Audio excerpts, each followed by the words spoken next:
Alors, donc troisième table ronde de la matinée, donc qui est consacrée à la troisième dimension de l'école, à savoir la filière service aux personnes. Et je vais vous présenter donc les intervenants qui ont accepté de venir témoigner. Donc Aude Combe-Labossière, qui est une ancienne élève depuis la 4e jusqu'à la terminale, elle l'expliquera. Ensuite, Sabrina Abaya, qui est professeure et responsable de la filière service à l'école. Ensuite, Samuel Baron, qui présentera lui aussi son parcours et qui est directeur d'une MARPA. Je fais exprès de ne pas vous dire de quoi il s'agit, comme ça il sera obligé de vous expliquer. Voilà. Ensuite, Diane-Ève Cros, qui est aussi une ancienne élève des Mandailles et qui maintenant, elle vous dira son parcours aussi. Je ne veux pas trop le dire à l'avance. Et enfin, Martine Collet, qui est responsable du secteur petite enfance à la communauté de communes Porte de Dromardèche. Donc c'est la communauté de communes dont dépend notamment la commune de Châteauneuf et donc les Mandailles. Voilà. Alors peut-être en premier lieu, je vais donner la parole, puis je vais m'asseoir, à Sabrina, de façon à présenter un peu ce qu'est la filière service aux personnes au lycée des Mandailles. Donc, bonjour à tous. Donc, la filière service aux personnes est, on va dire, l'arrière petit enfant, enfin les petits enfants de la première filière présente au sein des Mandailles, hein, puisque je vous rappelle que le lycée a commencé avec une filière service ménagère en 1956.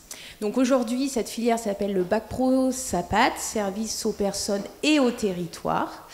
Donc on accueille des élèves de la seconde à la terminale avec un objectif de Bac Pro en fin de cursus. Et nos élèves se destinent principalement à des métiers dans le soin, donc des aides-soignantes, des infirmières, dans le domaine de la petite enfance, donc des auxiliaires, voire des éduques de jeunes enfants, et aussi au niveau social, avec des moniteurs, AMP, aides médico-psychologiques et des éducateurs. Voilà. On dira peut-être d'ailleurs ensuite un petit mot sur les filières post-bac. Hein, d'accord. Voilà. Alors peut-être on va donner la parole à Diane-Ève pour que tu puisses dire un peu quel a été ton parcours en tant qu'étudiante au Mandailles. Et puis dans un deuxième temps, on parlera de ce que tu es aujourd'hui. Alors moi j'ai commencé, donc j'étais dans la promotion Bac Pro, la première promotion de Bac Pro service en milieu rural, Bac Pro SMR. Avant c'était le BTA. Voilà, donc avant c'était le BTA. Moi j'ai fait la première année de Bac Pro. Je viens du lycée de jeunes filles en haut, donc j'étais en première S et j'avais décidé de faire du social. J'avais décidé de travailler avec les personnes avec un handicap. Donc il me fallait une formation professionnelle. Donc je suis venue ici. Mamie, que beaucoup doivent connaître, m'a dit non. Alors Mamie, c'est le surnom de Monique Barin. Voilà. Tout le monde n'est pas au courant. Je pense que je n'ai jamais su son nom en fait. Donc voilà. M'a dit que ce n'était pas possible puisque je venais du lycée de jeunes filles. Mais bon, j'ai quand même forcé un peu. Je suis arrivée ici. Et voilà, j'ai fait 2 ans de Bac Pro avec beaucoup de cours. J'ai appris beaucoup de choses puisque je connaissais absolument rien sur le niveau professionnel. Avec beaucoup de stages aussi, avec un voyage, notre premier voyage au Burkina Faso. Voilà, donc 2 ans très sympa. Ouais, super. Puis tu diras tout à l'heure un petit peu maintenant ce qu'est ton aujourd'hui. Alors pareil, peut-être on va demander à Aude de raconter aussi un peu ton parcours en tant que jeune ancienne élève. Bonjour. Alors moi je suis arrivée en 4e, j'étais à l'école de filles auparavant, 6e, 5e. Et je suis arrivée en 4e au Mandailles et je suis partie, j'étais la première promo des Bac Pro SAPAT en 3 ans du coup et jusqu'à la terminale. Voilà. Super. Et donc tu peux dire maintenant ce que tu fais comme métier ? Et je suis aide-soignante en unité Alzheimer à Lyon. À Lyon, voilà. D'accord, c'est ça.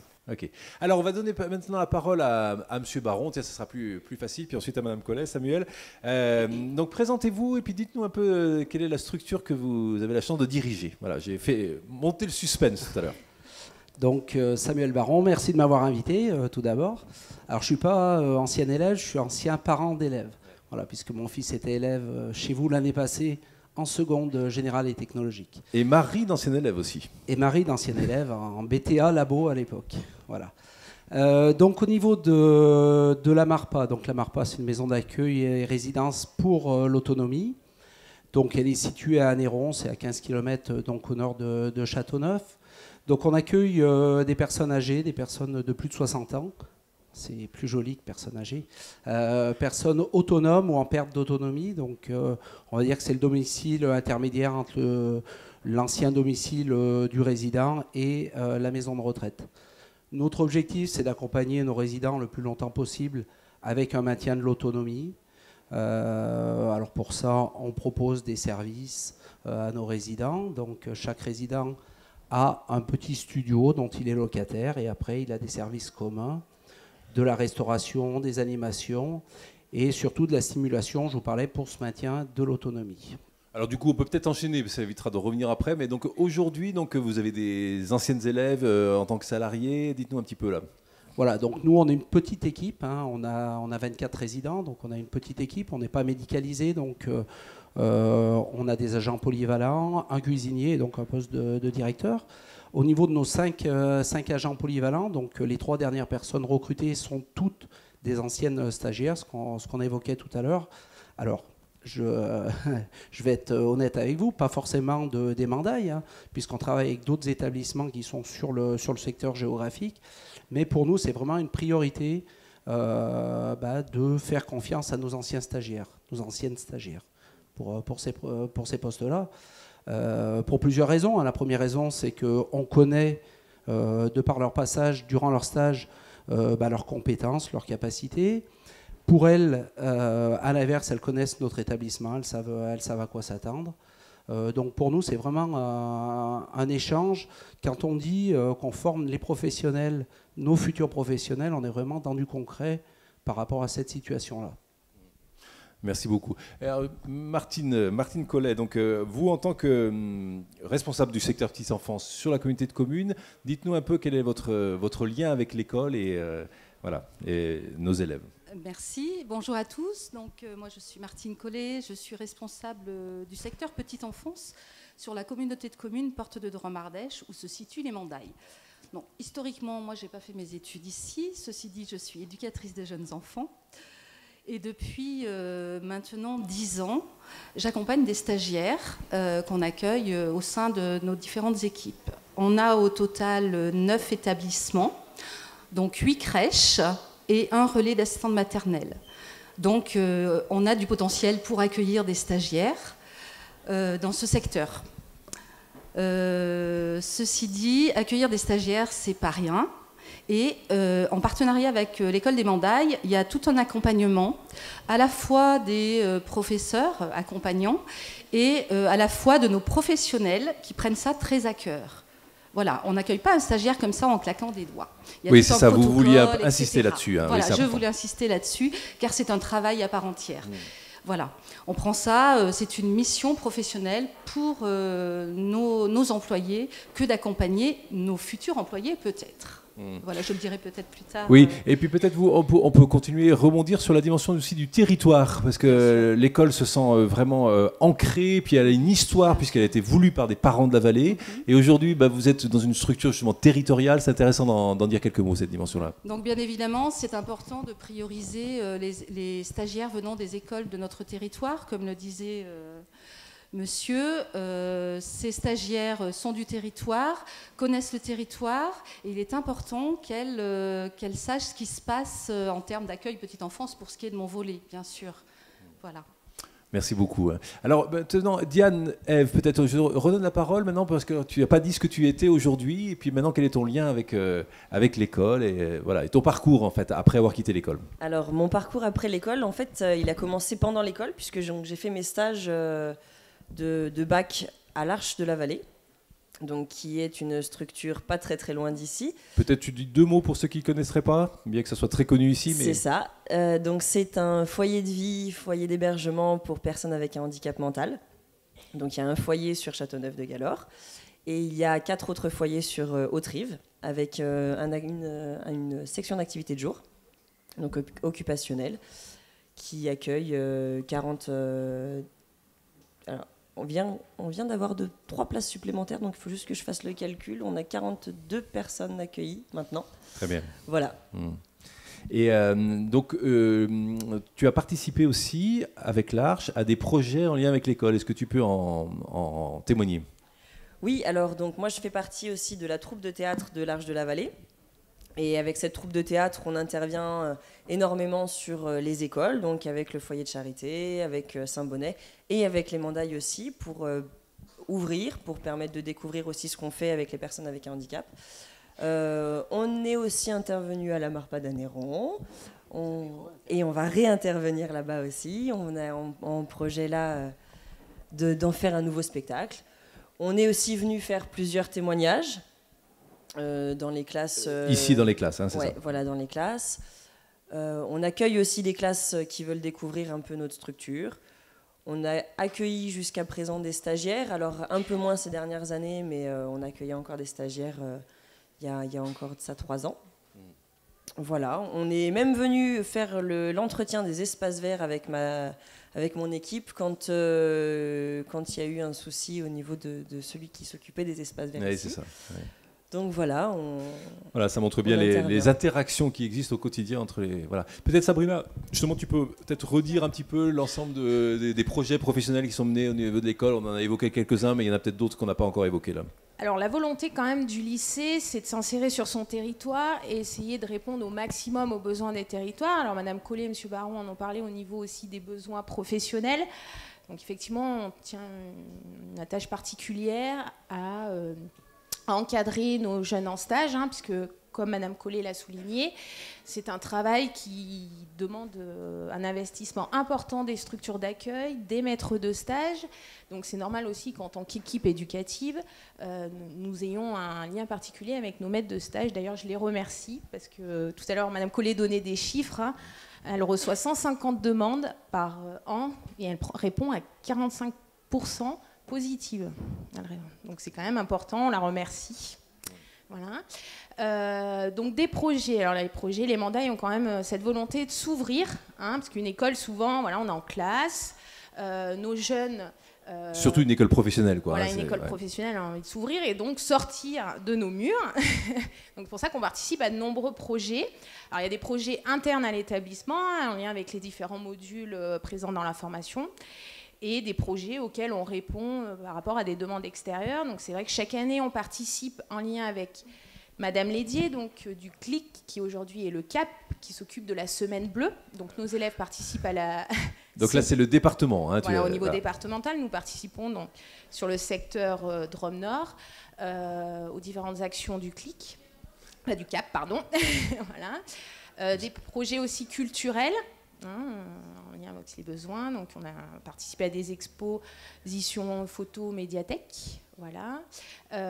Comme autre projet, prochainement, nous participerons aussi au Forum des services aux personnes en lien avec la MARPA durant la foire d'Anneyron. Voilà. Oui, aux fêtes intergénérationnelles de la communauté de communes. Voilà, on essaye au maximum, lorsqu'on a des demandes, d'y répondre et de pouvoir mettre nos élèves sur le terrain et se confronter aux réalités du travail et des besoins du territoire. Voilà. Et alors Aude, peut-être redonner la parole pour dire un peu avec le recul maintenant, le jeune recul, mais quand même, qu'est-ce qu'a été pour toi ton passage au Mandaille, quoi? Qu'est-ce que tu as eu le sentiment d'avoir reçu et... Ça m'a fait beaucoup de bien. Alors au début, quand je suis arrivée, j'étais un peu une élève un peu terrible. Les profs pourront en témoigner. Il y en a qui sourient là. Et les Mandailles m'ont apporté beaucoup, du cadrage par rapport pour le travail, un intéressement par rapport au milieu du soin, de la santé, par rapport au stage, s'investir sur plein de projets différents, apprendre plein de choses en stage qui m'a quand même beaucoup aidée à trouver ma voie. Et plein d'autres choses. Par exemple, le voyage au Maroc aussi, c'est un beau projet. On a bien vécu ce moment-là. Et qu'est-ce que je pourrais dire d'autre? Ouais. Puis ça rejoint ce que disait Diane-Ève, à savoir que finalement, c'est aussi à travers les stages et les projets que vous avez trouvé votre voie, quoi. Même si c'est au sein du service aux personnes, il y a plusieurs voies possibles. Ouais. Peut-être redonner la parole maintenant aussi à Samuel Baron, là, pour dire un petit peu maintenant aujourd'hui avec l'école. Et puis, est-ce que les formations de l'école correspondent toujours et sont en phase avec les besoins de votre profession? Voilà, donc les métiers des services à la personne, c'est des métiers, on va dire, d'avenir, où il y aura de plus en plus de demandes. Nous, l'intérêt de prendre des stagiaires, c'est que ça permet un véritable échange. Nous, de notre côté, on apporte l'expérience du terrain à nos élèves, et eux peuvent nous apporter aussi les connaissances qu'ils ont acquis durant leurs autres stages, durant les formations. Donc pour nous, c'est vraiment intéressant d'avoir des stagiaires qui viennent chez nous, avec qui on peut échanger. Tout à l'heure, je voyais Alicia, qui est une ancienne stagiaire. Donc pour nous, c'est aussi intéressant de venir lors des évaluations, comme j'ai pu le faire donc pour le BEPA. Ça permet aussi de voir les exigences du diplôme. C'est intéressant pour nous de voir dans quel domaine, lors de l'accompagnement, on doit intervenir, lequel on doit le plus pousser. Donc voilà, cet échange, pour nous, il est vraiment intéressant. Ouais, c'est ça, c'est même plus qu'un partenariat, c'est vraiment un échange, quoi. Hein. Ouais. Voilà. Et peut-être, même question pour vous, Madame Collet, en quoi la formation qui est dispensée au Mandaille est en phase avec les besoins de votre profession ? Alors bien évidemment, sur les crèches, nous on a des besoins en termes d'auxiliaires puéricultrices, des professionnels auxiliaires puéricultrices, aides-soignantes, éducateurs de jeunes enfants. Et les stagiaires qu'on accueille donc venant des Mandailles avec ce diplôme service à la personne, c'est un petit peu le tremplin, une passerelle on va dire, vers ces métiers-là. Donc voilà pourquoi c'est très important, puisque nous on leur permet de voir déjà si c'est la voie qu'ils vont. Oui. C'est arrivé. Voilà. Il y en a très peu dans la petite enfance, il faut se le dire, c'est encore une réalité aujourd'hui. C'est un tremplin et ça leur permet de confirmer ou pas cette potentialité à s'orienter vers ces métiers-là. Voilà. À savoir que nous, aujourd'hui, dans nos employés, donc, les personnes qui travaillent en crèche, on a entre 50 et 60 personnes sur ces diplômes-là. Je pense qu'on en a environ une dizaine à peu près qui sont issus des Mandailles. Oui. Voilà, donc c'est assez révélateur en termes d'emploi futur. Bien évidemment, quand on a fait un stage à la communauté de communes, on se souvient souvent des stagiaires, majoritairement en bien. C'est vrai que majoritairement, on a peu d'échecs, on va dire. Après, ça arrive. Certains se trompent de voie, bien heureusement d'ailleurs, qu'on s'en aperçoit. Donc on s'en souvient. Alors merci beaucoup. Je voulais rebondir sur ce que vous disiez, la dimension de tremplin, en donnant la parole à Sabrina, puisqu'il y a quelque chose de nouveau à l'école cette année, et j'aimerais bien que tu en dises un petit mot, les formations post-bac. Ouais.